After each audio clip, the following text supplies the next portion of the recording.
Hello children, hope you all doing good. Let's start today's chapter, heat and temperature. Learning objectives. How temperature is different from heat, temperature scales, measuring temperature, effects of heat, transfer of heat, thermos flask.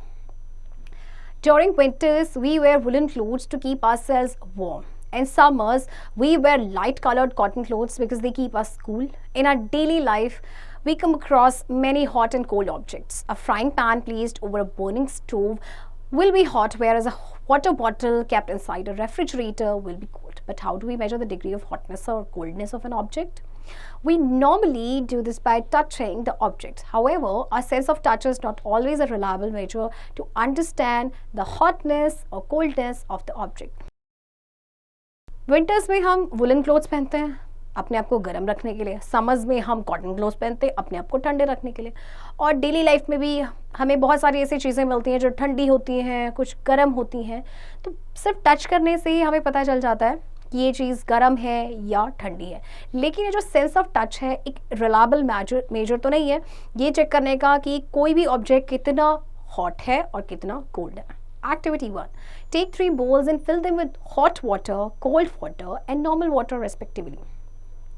Dip one hand in each of the bowls filled with hot and cold water simultaneously. Keep the hands dipped for 3 to 4 minutes. Now, take out your hands and dip them together in the bowl containing normal water. What do you feel? You will observe that the hand dipped in hot water feels cold and that in cold water feels warm. So it is really difficult to make out whether the water is actually hot or cold.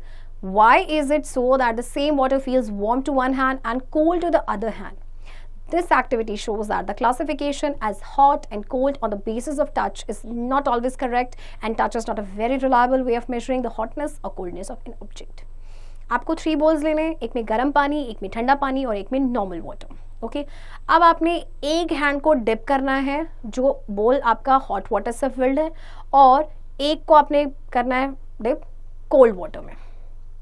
Okay अब hand को आपने dip रखना है 3 से 4 minute के लिए. अब आप अपने हैंड्स बाहर निकालेंगे. ओके और अब आप डालेंगे नॉर्मल वाटर में. तो आप देखेंगे कि जो हैंड आपका हॉट वाटर में था उसमें तो आपको ठंडा फील हो रहा है, एंड जो हैंड आपका कोल्ड वाटर में था अब आपको उसमें वार्म फील हो रहा है. तो ये बड़ा ही डिफिकल्ट हो जाता है ये पता करना कि वाटर एक्चुअल में हॉट है या कोल्ड है. सो इसीलिए ये एक्टिविटी क्या शो करती है कि जो हॉट एंड कोल्ड है हम टच के बेसिस पे नहीं बता सकते, वो हमेशा आपका करेक्ट नहीं होगा. So it is not a reliable way of measuring the hotness और coldness of any object. How temperature is different from heat? The sense of touch tells us whether an object is cold, warm or hot. A high temperature shows that an object is hot.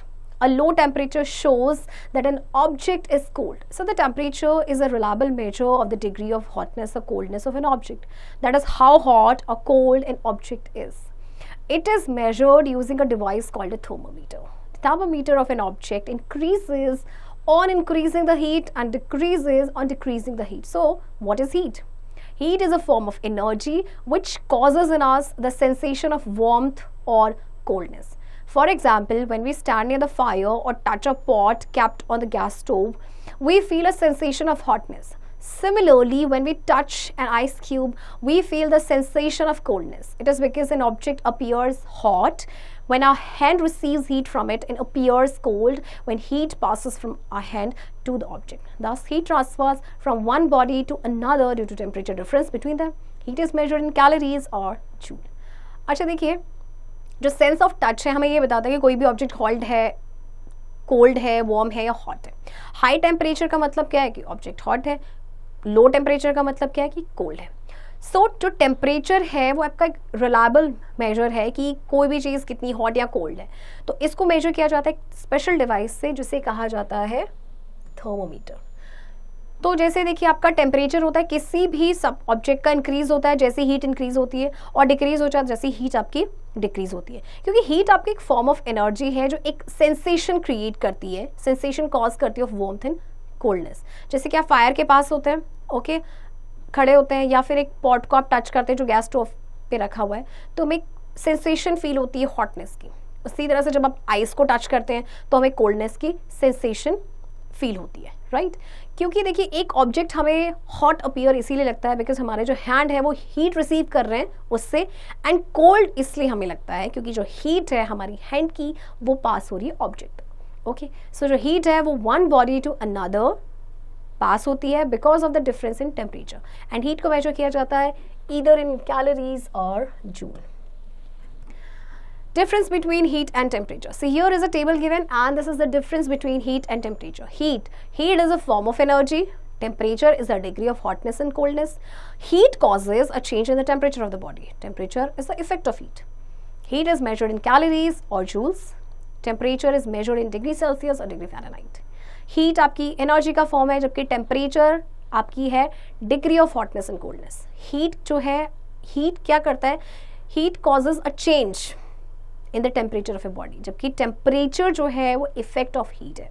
Heat को major किया जाता है calorie या joule में, जबकि temperature को major किया जाता है डिग्री सेल्सियस या डिग्री फ़ारेनहाइट में। Temperature scales, we can measure the temperature of different things around us such as water, a room or ice to know how hot or cold they are. The units of measuring temperature are degree Celsius, degree Fahrenheit and Kelvin. There are three types of scales used for measuring temperature: Celsius scale, Fahrenheit scale and Kelvin scale. Each of the scales has been named after its developer. Each of these scales can be used to classify an object as cold or hot. Generally, the melting point of ice is taken as a lower fixed point on a scale. The boiling point of water is taken as the upper fixed point of the scale. Okay, देखिए हम temperature different चीज़ों का नाप सकते हैं, water का, room का, ice का, राइट? तो इनके लिए आपके पास यूनिट्स है, एक तो है degree Celsius, degree Fahrenheit and kelvin. तो तीन तरह के स्केल्स होते हैं, Celsius scale, Fahrenheit scale and kelvin scale. तो जनरली जो मेल्टिंग पॉइंट होता है आइस का, उसको वो लोअर फिक्स पॉइंट होता है किसी भी स्केल का, एंड जो बॉइलिंग पॉइंट होता है वाटर का वो अपर फिक्स पॉइंट होता है स्केल का। Celsius scale, on the Celsius scale, the unit of temperature measurement is degree Celsius. The lowest and upper points on the Celsius scale are 0 degree Celsius, freezing point of pure water, and 100 degree Celsius, boiling water, pure water, respectively. The interval between the two fixed points is divided into 100 equal parts and each part is 1 degree Celsius. अब Celsius scale की बात करें तो of course हम इसमें measure इसकी जो unit है टेम्परेचर की डिग्री सेल्सियस है। इसमें देखिए लिया गया है जो आपका lower and upper fix point है वो है 0 डिग्री सेल्सियस एंड आपका अपर होगा 100 डिग्री सेल्सियस। इसमें आपके 100 इक्वल पार्ट्स हैं एंड हर पार्ट आपका 1 डिग्री सेल्सियस की इक्वल है। Fahrenheit scale. On the scale, the difference between the lower fixed point and upper fixed point is divided into 180 equal parts. The temperature is expressed by adding 0 degree Fahrenheit, reset degree Fahrenheit, to indicate that the temperature has been recorded on Fahrenheit scale. In this scale, the lower fixed point is taken as 32 degree Fahrenheit and the upper fixed point is taken as 212 degree Fahrenheit. The difference between these two points is divided into 180 equal parts. अब Fahrenheit scale की बात करें तो इसमें जो lower fixed point है वो है आपका 32 degree Fahrenheit and upper fix point जो है वो है 212 डिग्री फ़ारेनहाइट। जो तो डिफरेंस है इन दो पॉइंट्स के बीच का वो है 180 इक्वल पार्ट्स में डिवाइडेड है। Kelvin scale. On the scale, the difference between the lower fixed point and the upper fixed point is divided into 100 equal parts. On the scale, the lower fixed point is taken as 273 Kelvin and upper fixed point is taken as 373 Kelvin. The temperature is expressed by adding K to indicate that the temperature has been recorded on Kelvin scale. Kelvin is the SI unit of measuring temperature, but Celsius and Fahrenheit scales are more commonly used to express temperature. Table given below shows the upper and lower fixed points as well as temperature of a normal human body on different scales. अच्छा देखिए अब Kelvin scale में भी आपके जो दो points जो है lower fix point and upper fix points उनका जो डिफरेंस है वो 100 इक्वल पार्ट्स में डिवाइडेड है। लोअर फिक्स पॉइंट जो है आपका वो है 273 kelvin and upper fix point जो है वो है 373 केल्विन के यानी केल्विन ये आपकी एसआई यूनिट होती। अच्छा अब देखिए आपको एक टेबल दी गई है सेल्सियस स्केल, फ़ारेनहाइट स्केल और केल्विन स्केल। इसमें डिफरेंट स्केल्स दिए गए हैं। मेल्टिंग पॉइंट ऑफ आइस का अलग अलग स्केल्स में, boiling point and normal human body का जो टेम्परेचर है सेल्सियस स्केल में तो होता है 37 degree Celsius and Fahrenheit scale में होता है 98 degree 98.6 degree Fahrenheit and kelvin scale में होता है 309 kelvin. Do you know the Celsius scale was developed by a Swedish physicist Anders Celsius in 1742. The Fahrenheit scale was developed by a German physicist G.D. Fahrenheit in 1724. And the Kelvin scale was developed by an Irish physicist Lord William Thomson Kelvin in 1848. Relationship between different scales of temperature. Though the temperature shown by the different scale is different, yet they can be converted and expressed in terms of each other. If the temperature of an object is measured degree Celsius, it can be converted into degree Fahrenheit and vice versa. For converting temperature expressed on a different scale, following equations can be used. अच्छा देखिए, जो temperature है different scale के different है, but हम इनको convert कर सकते हैं. जैसे कि हम डिग्री सेल्सियस को फ़ारेनहाइट में कन्वर्ट कर सकते हैं एंड डिग्री फ़ारेनहाइट को हम डिग्री सेल्सियस में कन्वर्ट कर सकते हैं. तो कैसे करेंगे, चलिए देखते हैं. So देखिए, here is a equation given to you. C minus 0 upon 100 is equals to F minus 32 upon 180. Hence, C by 5 is equals to 5 minus 32 by 9, or degree Celsius is equals to 5 by 9 Fahrenheit minus 32, and degree Fahrenheit is equals to 9 by 5 degree Celsius plus 32. The Celsius scale is directly proportional to the Fahrenheit scale. An increase in temperature in Celsius scale will lead to a proportional increase in the Fahrenheit scale. The Fahrenheit and Celsius scales intersect at 40 degree. This means that the 40 degree Celsius is equals to 40 degree Fahrenheit. अच्छा, Celsius scale Fahrenheit scale पे directly proportional है, मतलब कि अगर temperature increase होगा Celsius scale में तो Fahrenheit scale में भी इंक्रीज होगा. 40 डिग्री जो है इस पे दोनों ही स्केल इंटरसेक्ट करते हैं, मतलब कि 40 degree Celsius is equals to 40 degree Fahrenheit. Measuring temperature. Temperature gives us an exact measure of the degree of hotness or coldness of a body. An object that has a high temperature will be hotter than an object that has a lower temperature. The temperature is measured with a device called thermometer. Thermometer is a long glass tube with a graduated scale called the stem. It contains a thin capillary tube. It has a bulb at one end which contains mercury. It works on the principle of thermal expansion. When the bulb of the thermometer is placed in contact with an object or a body whose temperature is to be measured, the mercury expands and moves up the narrow capillary tube. We get the temperature by reading the marking corresponding to the mercury level in the tube. अच्छा देखिए, temperature जो एक exact major देता है हमें कि कोई भी ऑब्जेक्ट कितना ठंडा है कितना गर्म है. ओके, तो जिस ऑब्जेक्ट का टेम्परेचर हाई होगा तो वो हॉटर है, जिसका लोअर होगा मतलब वो आपका कोल्ड है. ओके, एंड द टेम्परेचर को आपको पता है कि थर्मोमीटर में ही आपका मेजर किया जाता है. थर्मोमीटर आपका ये इस तरह से एक लंबा सा आपका ग्लास ट्यूब है, ग्रेजुएटेड स्केल है, जिसे कहते हैं स्टेम. इसमें एक पतली सी कैपिलरी ट्यूब होती है, इसका बल्ब होता है कैंड में जिसमें मर्क्यूरी होता है, और ये थर्मल एक्सपेंशन के प्रिंसिपल पे काम करता है.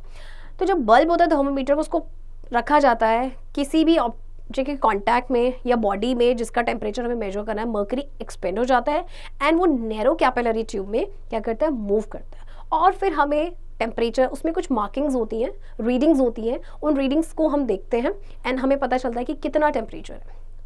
Mercury is a preferred fluid to be used in thermometer. This is due to the following reasons.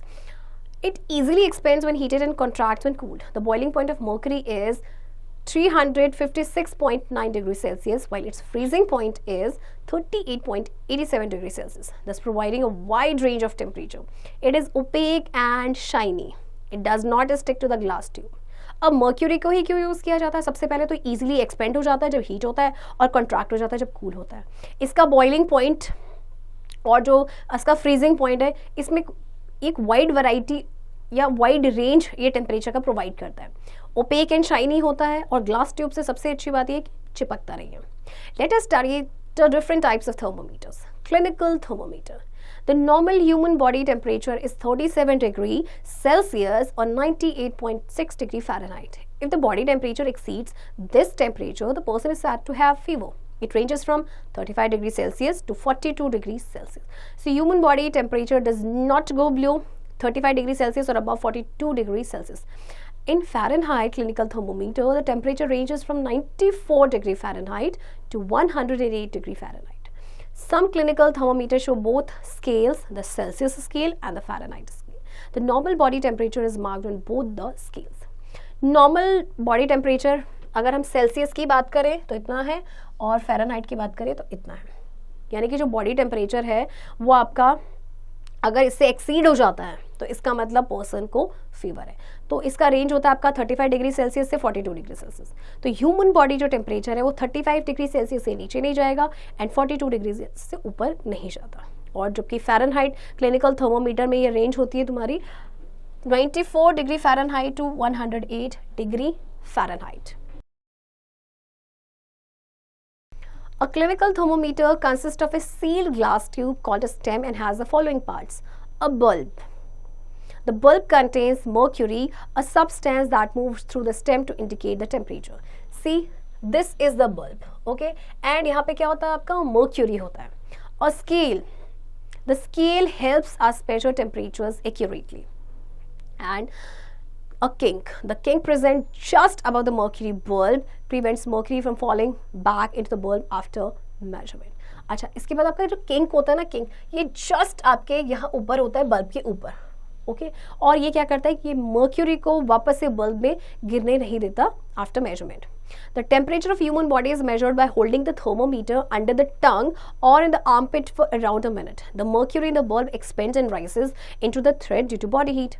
When the thermometer is taken out of the body, the mercury in the bulb contracts. The kink prevents initiate backflow from the tube to the bulb. Thus, it allows us to read the temperature. If the thermometer is to be reused, it is given a jerk to bring the mercury back into the bulb. अच्छा, जो human body का temperature कैसे major किया जाता है, या तो thermometer को टंग के नीचे रखते हैं या फिर आर्मपिट के नीचे. इसके बाद बॉडी हीट की वजह से मर्क्यूरी एक्सपेंड होता है एंड देन राइज अप होता है. फिर जब थर्मामीटर को निकाला जाता है तो मर्क्यूरी जो है बल्ब में वो कॉन्ट्रैक्ट हो जाता है.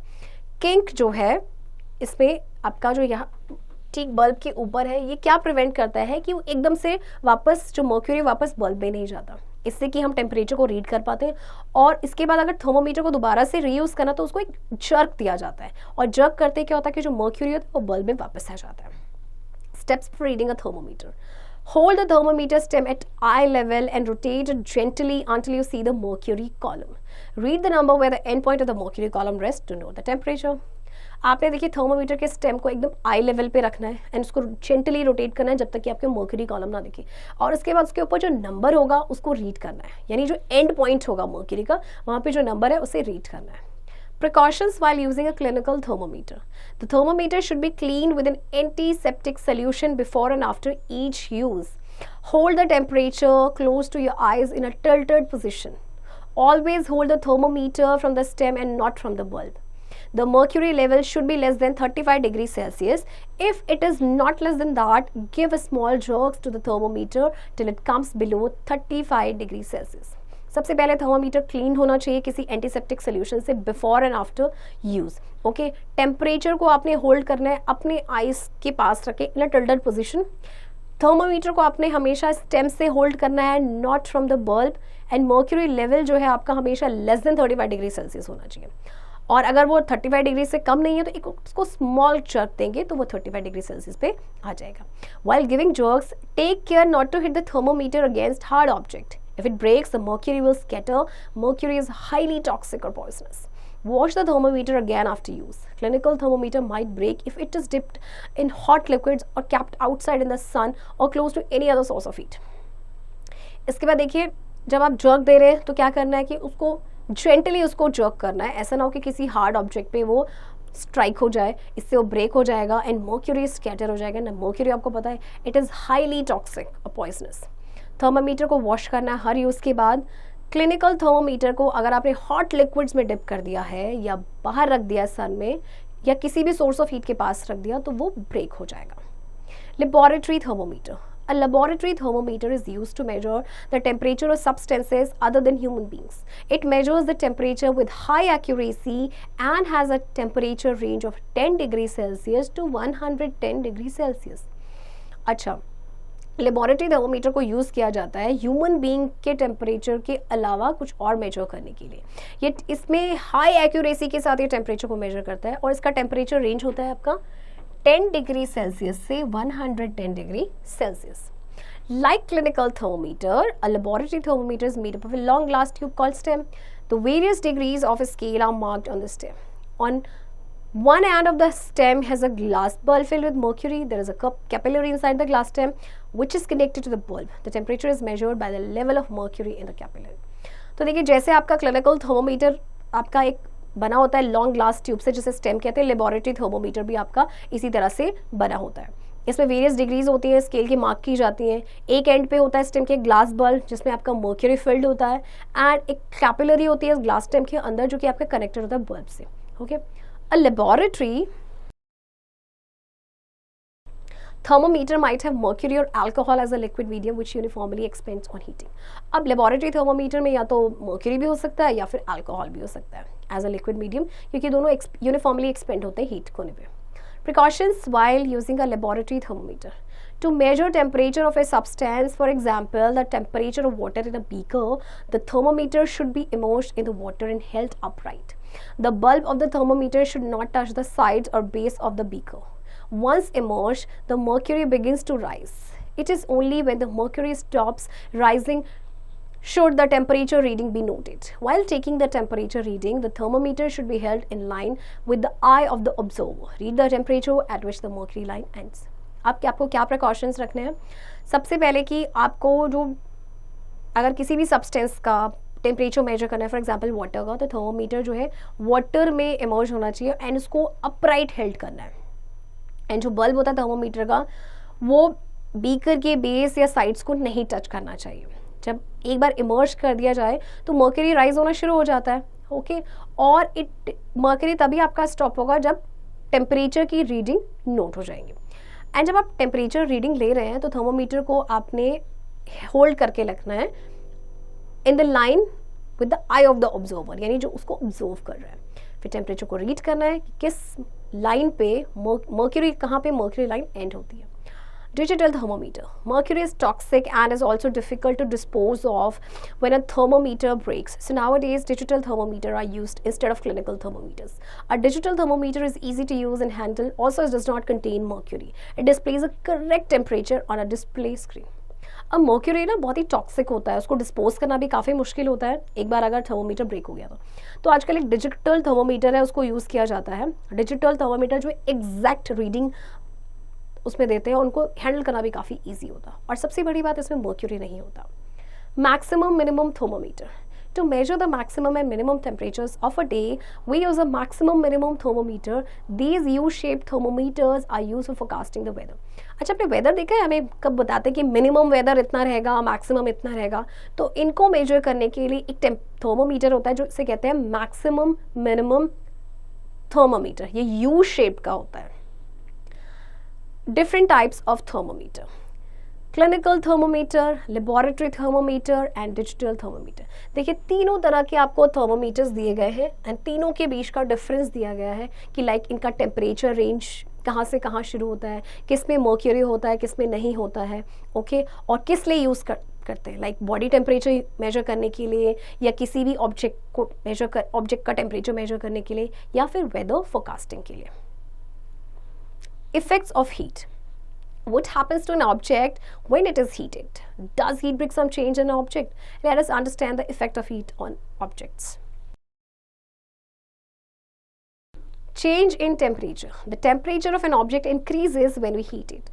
On the other hand, it decreases when we cool it. Change in state of matter. When solids are heated, after some time they turn into liquids. Similarly, when liquids are heated, after some time they turn into gas. Change in appearance.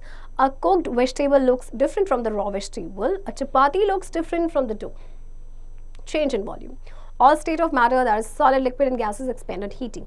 Similarly, all states of matter contract on cooling. The expansion and contraction can be more easily noticed in liquids and gases than in solids. अब देखिए किसी भी object को अगर हम heat करते हैं तो उसमें क्या चेंजेस आते हैं? सबसे पहले टेम्परेचर चेंज होता है ना? जब किसी भी ऑब्जेक्ट को हम इंक्रीज करते हैं उसका टेम्परेचर बढ़ जाता है, ओके, और अगर हम उसका टेम्परेचर कम करते हैं तो वो ठंडा हो जाता है।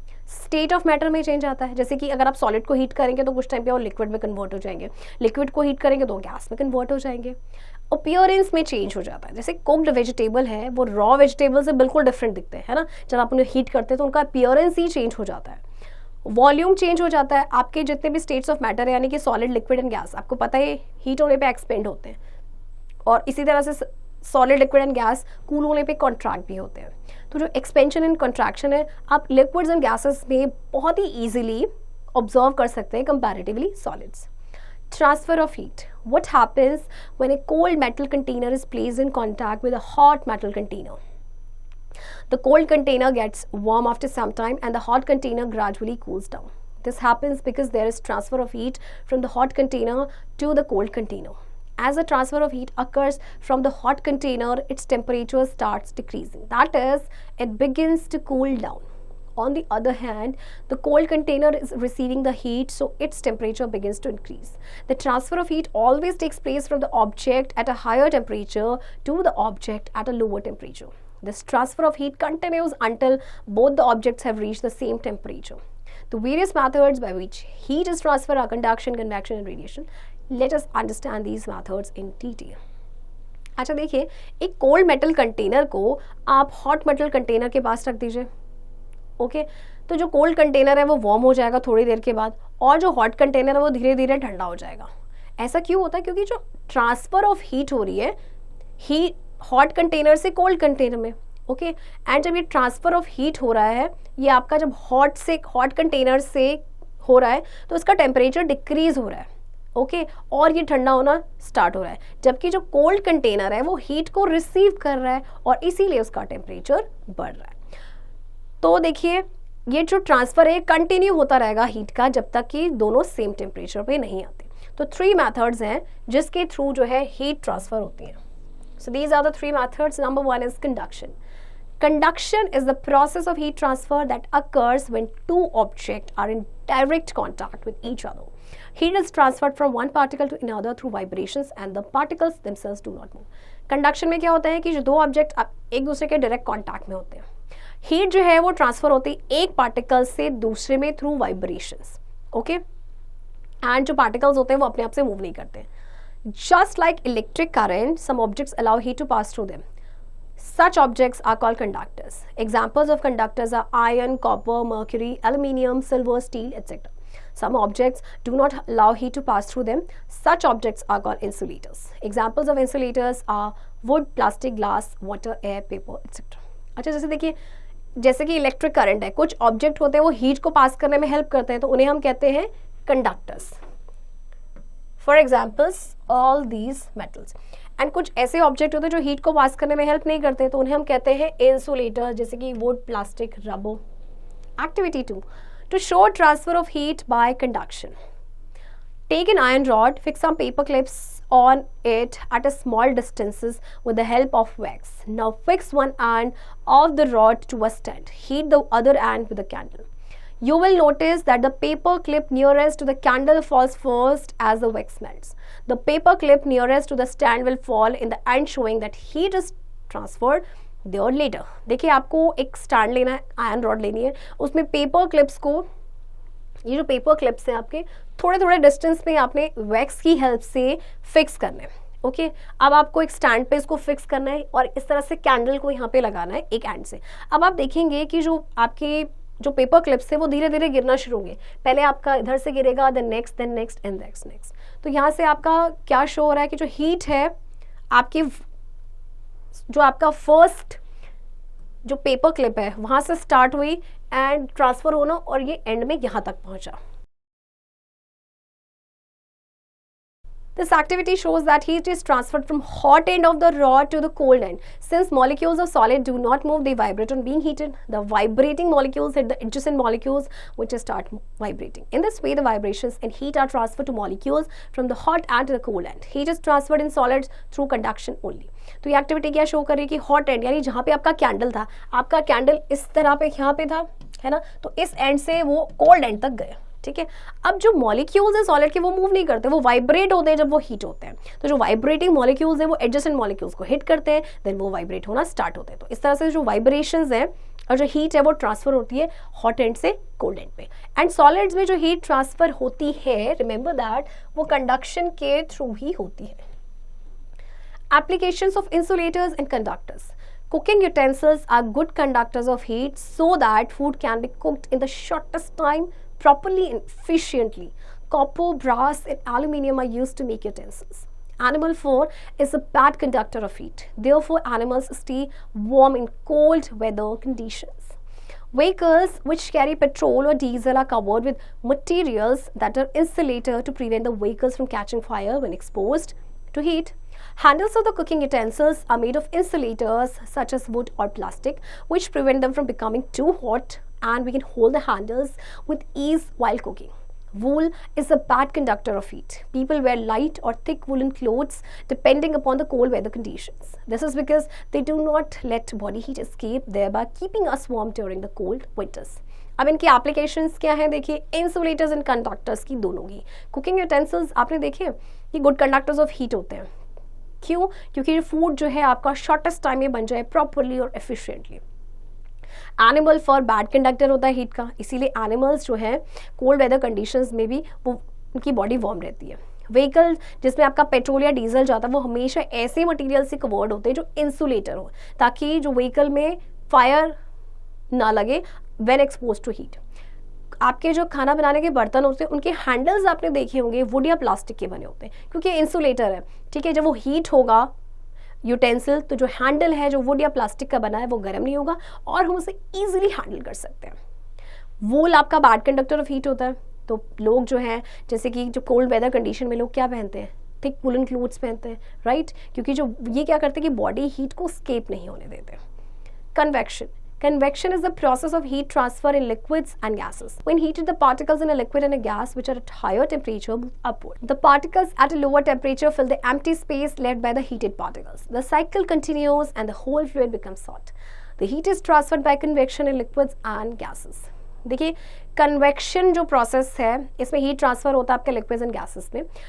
तो ये याद रखिएगा कि लिक्विड्स एंड गैसेस में कन्वेक्शन के थ्रू ही हीट ट्रांसफर होंगे। इसमें क्या होता है कि जब हीट किया जाता है पार्टिकल्स होते हैं लिक्विड या गैस के जो हायर टेम्परेचर में होते हैं वो अपवर्ड मूव करते हैं, एंड जो पार्टिकल आपके लोअर टेम्परेचर पे होते हैं वो एम्प्टी स्पेस को फिल करते हैं जो हीटेड पार्टिकल्स के द्वारा खाली हो जाते हैं। ओके, एंड ये साइकिल कंटिन्यू रहता है और जो फ्लूइड है वो आपका गर्म हो जाता है। Activity 3, to show transfer of heat in liquids by convection. Take some water in a beaker and put it on a tripod stand. Let the water settle down. Now put some pieces of potassium permanganate in water very gently so that there is no or very less movement in water. The water at the bottom center will turn purple due to potassium permanganate. Heat the water with the burner in the presence of your parents or teacher. After some time, you will notice that purple water at the bottom starts moving upwards. Once it reaches above, it again starts falling back. This is because the water that has reached above has cooled down and movement of molecules is back to normal. But the water that is now at the bottom has become hot and is moving upwards. The potassium permanganate is added only to identify the movement of water.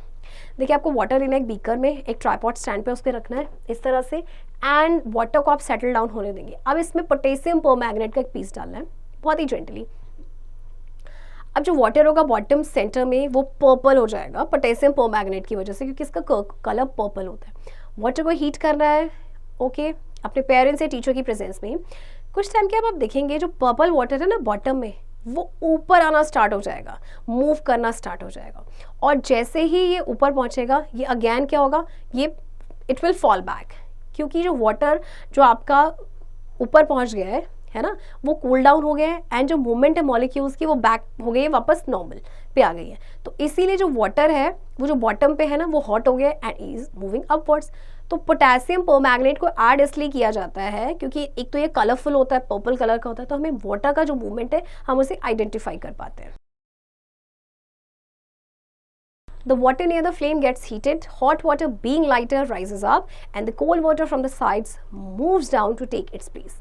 This water gets hot and moves up. This process continues till the whole water gets heated. This movement of molecules due to heating sets up convection currents.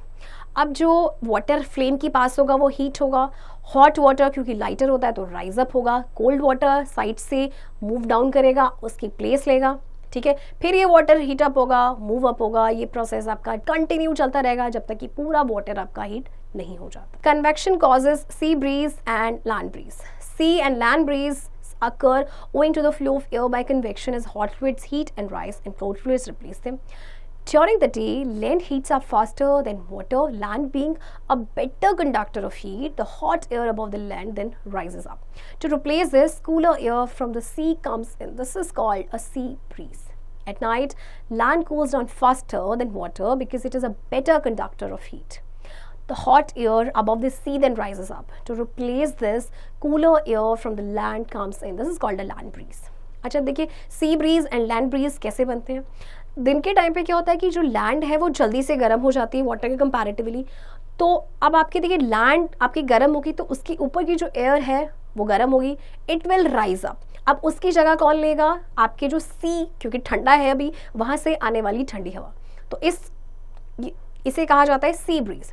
रात को क्या होता है कि land cool down हो जाती है जल्दी से कंपैरेटिवली वाटर के, क्योंकि ये बेटर कंडक्टर है हीट का. तो जो अब हॉट एयर कहाँ होगी, सी के ऊपर होगी, तो वो राइज अप होगी. एंड कूलर एयर कहाँ से आएगी, आपकी लैंड से. तो this is called land breeze. Radiation. How does heat reach from the sun to us? It cannot be conduction as we are not directly in touch with the sun. It cannot be convection as there is vacuum in space between sun and the earth's atmosphere. अच्छा देखिए, सन की heat हम तक कैसे पहुंचती है. पहली बात तो हम डायरेक्टली सन के टच में नहीं है तो कंडक्शन हो ही नहीं सकता, कन्वेक्शन भी नहीं हो सकता, क्योंकि there is a vacuum. Space में वैक्यूम है सन और जो अर्थ का एटमॉस्फेयर है उसके बीच में. तो फिर कैसे ये हीट हम तक पहुंचती है, चलिए देखते हैं.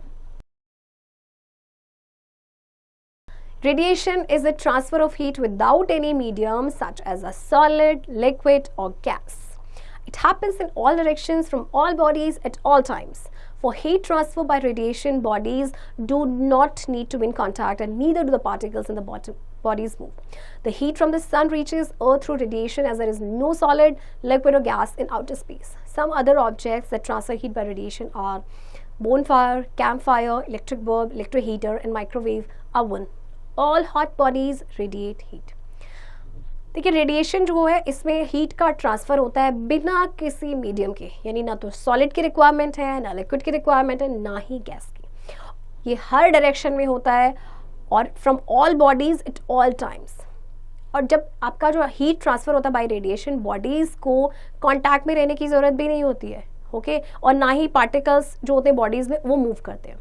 जो सन की जो हीट है अर्थ तक पहुँचती है रेडिएशन के थ्रू, ठीक है. और कुछ और ऐसे भी ऑब्जेक्ट हैं जिनमें रेडिएशन के थ्रू हीट ट्रांसफर होती है, जैसे बोन फायर होती है, आप उसके डायरेक्ट कांटेक्ट में नहीं होती बट आप तक उसकी वार्मथ आती है. माइक्रोवेव ओवन है, इलेक्ट्रिक हीटर है, okay. And remember that all hot bodies radiate heat. Applications of radiation. Cooking utensils are painted black at the bottom from the outside because black surfaces are good absorbers of heat and hence cooking is faster in such utensils. But to keep the contents warm for a longer time, they are kept in utensils which are polished silver from inside because polished surfaces are poor emitters of heat. Electrical room heaters have highly polished reflectors on the reverse side of the heating element so that almost all the heat is reflected and the room stay warm. We wear white or light colored clothes in summer and dark clothes in winter.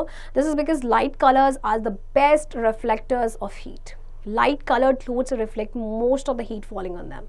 This keeps us cool. Hence, we feel comfortable wearing them in summers. On the other hand, dark colors are good absorbers of heat. Dark clothes absorb most of the heat falling on them. This makes us feel warm. Hence, we feel comfortable wearing dark colored clothes in winter. Cooking utensils, आप उनका bottom देखेंगे तो black होते हैं, ठीक है, क्योंकि black जो सरफेस होते हैं वो हीट के गुड एब्जॉर्बर होते हैं. तो कुकिंग ऐसे यूटेंसिल्स में फास्टर हो जाती है, ओके. इलेक्ट्रिकल रूम हीटर्स होते हैं वो हाईली पॉलिश्ड रिफ्लेक्टर्स होते हैं इनके रिवर्स साइड में, ताकि जो जितनी भी हीट है वो रिफ्लेक्ट हो और जो रूम है वो वार्म रहे. हम वाइट और लाइट कलर क्लोथ पहनते हैं समर में और डार्क पहनते हैं विंटर में, क्योंकि लाइट कलर्स जो होते हैं बेस्ट रिफ्लेक्टर होते हैं लाइट के, ओके. एंड आपके इसीलिए वो हमें क्या रखते हैं, कूल रखते हैं, क्योंकि जितनी भी लाइट कलर्ड क्लोथ्स पे पड़ती है वो सारे के सारे रिफ्लेक्ट बैक हो जाती है और हम काफ़ी कंफर्टेबल फील करते हैं उनमें. जबकि डार्क कलर्स हम पहनते हैं विंटर में वो गुड एब्जॉर्बर होते हैं हीट के, तो डार्क कलर ज़्यादा हीट एब्जॉर्ब करेंगे और हमारी बॉडी जो है वो वार्म फील करेगी. Radiation is the transfer of heat without any medium such as solid or liquid or gas. It happens in all directions from all bodies at all times. For heat transfer by radiation, bodies do not need to be in contact and neither do the particles in the bodies move. The heat from the sun reaches Earth through radiation as there is no solid, liquid or gas in outer space. Some other objects that transfer heat by radiation are bonfire, campfire, electric bulb, electric heater and microwave oven. All hot bodies radiate heat. ये जो paragraph है ना, ये ऊपर भी था और ये सेम है, इसको मैं नहीं कर रही हूँ एक्सप्लेन.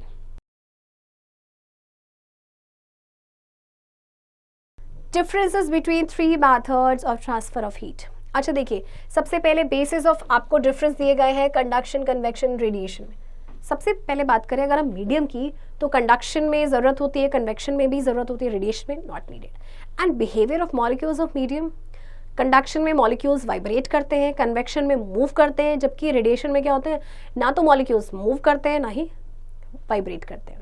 स्पीड, कंडक्शन काफ़ी स्लो प्रोसेस है, कन्वेक्शन भी स्लो प्रोसेस है, and radiation is a very fast process. Okay. Activity 4.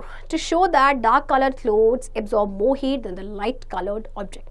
Take a black painted tin can and a white tin can of the same size. Place the cans side by side as shown. Pour equal amounts of water in both the cans. Fix a thermometer in each tin can. Note the initial temperature of water in both the cans. Place them in the sun. Now, after an hour, note the temperature of the water in both the cans. The water in the black can has higher temperature than the water in the white can. This means that dark colors absorb more heat than light colors. This activity shows that black or dark colored objects absorb more heat as compared to white or light colored object. अच्छा, आपको देखिए tin can लेने हैं similar, एक आपने लेना है black paint में और एक लेना है white tin can, same size के, दोनों में इक्वल अमाउंट ऑफ वाटर डालना है एंड उसके बाद आपने सन में रख देना है. उसके बाद आप क्या करेंगे, पहले दोनों का इनिशियल टेम्परेचर मेजर करेंगे. ओके. उसके बाद आप जब सन में रखेंगे तो 1 घंटे के बाद टेम्परेचर नोट करेंगे. तो आप देखेंगे जो ब्लैक पेंटेड आपका टिन कैन होगा उसका टेम्परेचर ज़्यादा होगा. तो इसका मतलब ब्लैक या जो डार्क कलर्ड क्लोथ्स है वो ज़्यादा हीट को आपके एब्जॉर्ब करते हैं कंपैरेटिवली लाइट और white coloured object. Thermos flask. A thermos flask keeps hot things hot and cold things cold for a longer time. Thermo flask क्या करता है कि गर्म चीज़ों को गर्म रखता है और ठंडी चीज़ों को ठंडा रखता है लंबे समय के लिए. This is done by minimizing the exchange of heat between the substance kept in the flask and the surroundings. Thermos flask consists of a double-walled container made of glass or steel having a vacuum between the walls. The vacuum between the two walls prevents heat being transferred from the inside to the outside by conduction and convection, with very little or no air between the walls. अब देखिए thermos flask में आपका double walled container होता है जो glass या steel से बना होता है और उसके बीच में आपका वैक्यूम होता है बिटवीन द वॉल्स. वैक्यूम जो 2 वॉल्स के बीच का होता है वो क्या करता है कि हीट को ट्रांसफर नहीं होने देता इनसाइड टू आउटसाइड, कंडक्शन और कन्वेक्शन के थ्रू. ओके. अब जो आपके जो वॉल्स के बीच में या तो बहुत थोड़ी या बिल्कुल नो एयर होगी. There is almost no transfer of heat from the inner wall to the outer wall by conduction. अब वहाँ पे ऑलमोस्ट कोई भी आपका फ्लो नहीं होगा इनर वॉल से आउटर वॉल में हीट का. Both the walls are silvered on the vacuum side. This is done to reduce the transfer of heat by radiation. जो दोनों ही walls होंगी वो silvered होंगी वैक्यूम साइड के और इसको इसलिए किया जाता है जिससे कि जो ट्रांसफर ऑफ हीट है ना उसको रिड्यूस किया जाए by radiation. The outer case of the flask as well as its lid is made of an insulating material such as plastic. This is done to reduce conduction of heat as plastic is a bad conductor of heat. And जो outer case होता है flask का और इसका जो lead होता है ये आपके इंसुलेटिंग मटेरियल से बना होता है जैसे कि plastic.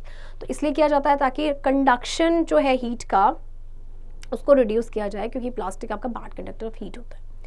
Learning outcomes. Temperature shows degree of hotness or coldness of an object. The 3 scales of measuring temperature are Celsius, Fahrenheit and Kelvin. Kelvin is SI unit of temperature. Thermometer is used to measure temperature. The temperature of a human body is measured using a clinical thermometer. Heating an object results in change of all or any of these temperature, state of matter, appearance and volume. Heat is transferred by conduction, convection and radiation. Remember that. Convection causes sea breeze and land breeze. The heat from the sun reaches earth through radiation. Dark colored clothes are preferred in winters and light colored clothes are preferred in summers. A thermos flask keeps hot things hot and cold things cold for a longer time. Children, I hope आपको ये chapter समझ आया होगा and इस chapter की practice अब आप खुद से करेंगे.